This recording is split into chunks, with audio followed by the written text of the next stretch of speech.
Welcome back, everybody. I'm here with different colored hair and a new background. I know it's been a while since I uploaded. I just recently moved and everything else that's been going on in the world. Life has just been kind of hectic for me. But I saw all the wonderful comments that you guys left in my last video and I was just so overjoyed I just had to make a new one. So I welcome you all back to our wonderful campfire. And you can't have a campfire without a campfire. So we have our campfire back. Need my tape. Doodly doodly doodly doodly. I'm gonna cut this out of the edit. Sing it, bro. I didn't know you were listening. It's getting cut out of the video. I want you to know that. Okay.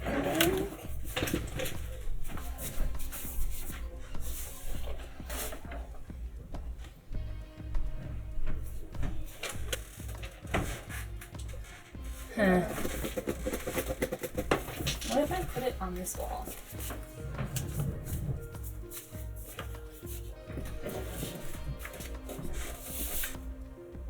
I think that's better.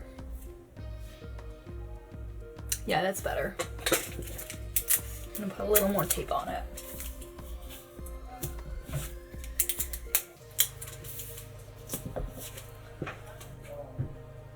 Voila!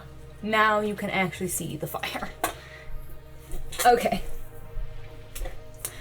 Now that we have the fire, I'm going to talk about our campfire story today, which is about the phoenix.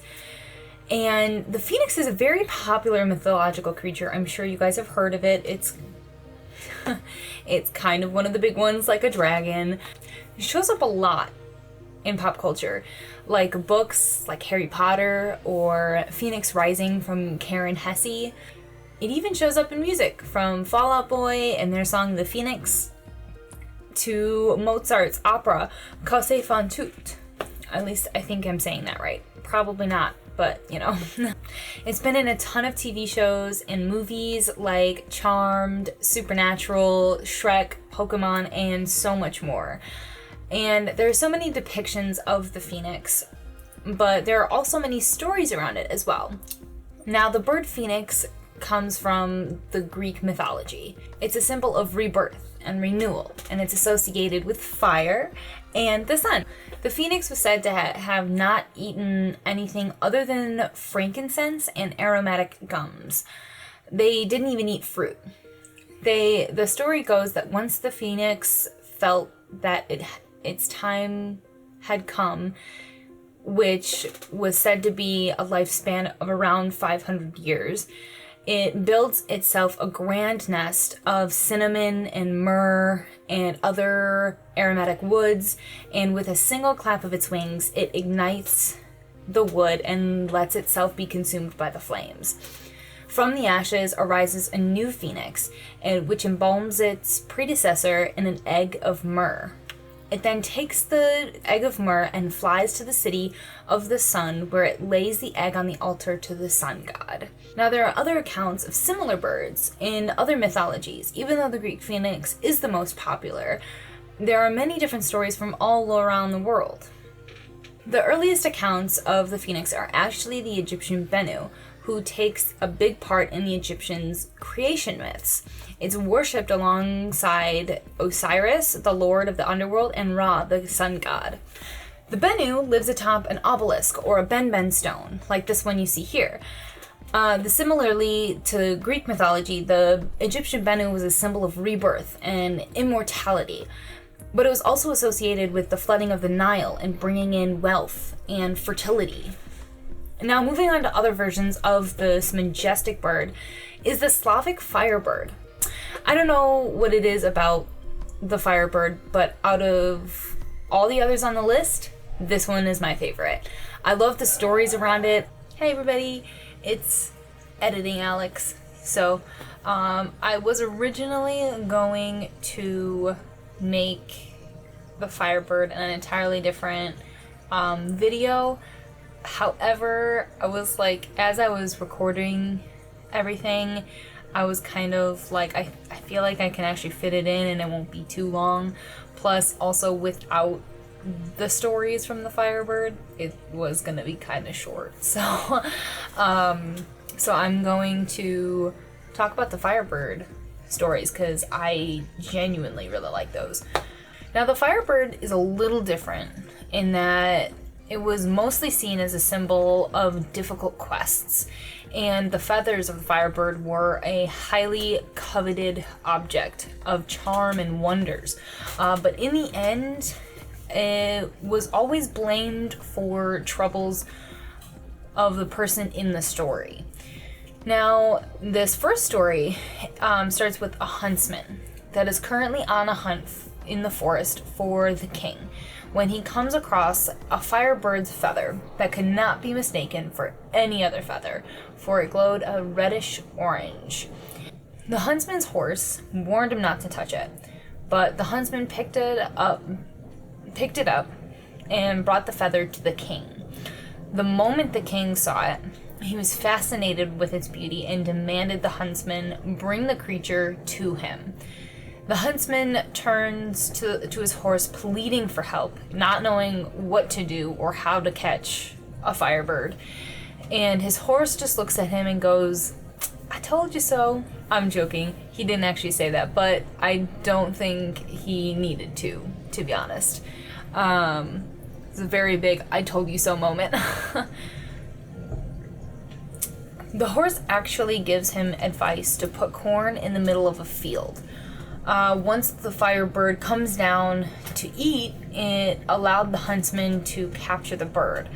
He then brings the bird to present it to the king, who then demands the huntsman to bring him Princess Vasilisa. I believe that's how you say it. Princess Vasilisa. So the king wants him to bring the princess to him so that he can marry her, or he will kill the huntsman. So without any other choice, the huntsman goes to the princess and he actually drugs her with wine. He then brings her back, and the king is so pleased. He rewards the huntsman, but the princess wakes up, and when she realizes that she isn't home, she begins to cry. And understandably so. So what she says is that if she is to be married, she has to have her dress that is underneath a rock in the middle of the blue sea. The huntsman weeps, and to me it seems like everybody's crying except the king. But the horse once again helps the huntsman and finds a crab on the shore, and he then threatens the crab to retrieve the dress or he will kill the crab.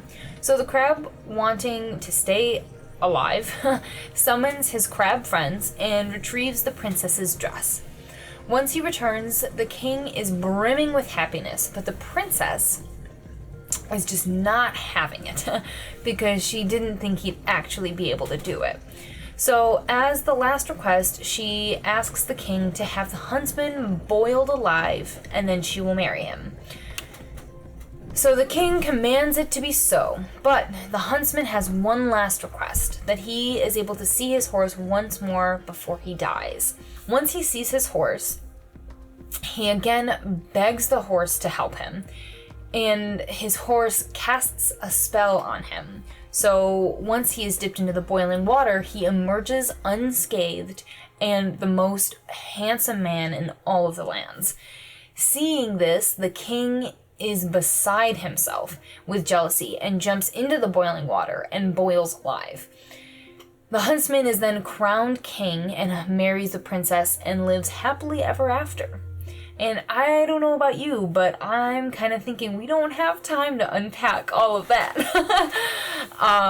But that is also just the synopsis. The story is called The Firebird and the Princess Vasilisa. And honestly, the story has just so much going on and I love it. Now, in another story I found that was retold by Suzanne Macy, it's about a modest orphan girl named Mary Shuka, which I hope I'm saying her name right, who lives in a small little village. People from all over the world would travel far and wide to buy her exquisite embroidery. Some merchants went as far as to try and get her to work for them. She turned them all down, saying that she would only sell to those who found her work beautiful. But she would never leave the town in which she was born. One day, a sorcerer heard of her talent and was curious, so he transformed himself into a handsome man and visited her, and the moment he saw her beautiful work, he became insanely jealous that a mere human girl could make such incredible pieces of artwork, more finer than he could. So he tried to bribe her with jewels and money, and even bribed her to be queen, if only that she embroidered for him and him alone. But she wouldn't have any of it. All she wanted to do was create beautiful pieces of artwork and share it to those who found her work beautiful. Infuriated with her answer, he turned Marishuka into a firebird and turned himself into a great black falcon. He picked her up with his claws and began to fly off with her. For if she wouldn't go willingly, she would go with him by force. But as a last stand, she shed herself of all of her glowing, gorgeous feathers. I can't speak today. Feathers onto the village below her. And as the last feather fell from her, she died in the falcon's talons. Her glowing, colorful feathers were magic and remained undimmed even after she took her last breath. But the feathers only show their true beauty to those who love and seek to make beauty for others. These are honestly my two favorite stories that I found out of all of the different versions of the Phoenix. And if you want to check these two stories out a little bit more, the first one is called The Firebird and the Princess Vasilisa. I'm sure that if you Google it, you can probably find it. The second one is a retelling by Suzanne Macy in her book Land of the Firebird, which is a whole collection of art, poetry, stories, and history of Russia. I have not read the book, but I would definitely love to. So that's me. Back to our regularly scheduled program. The next kind of phoenix comes from China, and I will probably mispronounce this name, and I'm sorry, but they are called Fen Huan, and it's a symbol of harmony. The sighting of this bird was rare, but when it was seen, people saw it as an ascent of a new great emperor. It is also supposed to signify both female and male elements, like a yin or yang kind of aspect to it. The bird was described to have the breast of a goose, the hindquarters of a stag, the neck of a snake, the tail of a fish, the forehead of a fowl, the down of a duck, the marks of a dragon, and the back of a tortoise, the face of a swallow, and the beak of a cock. Which I know sounds like a lot, but that wasn't all.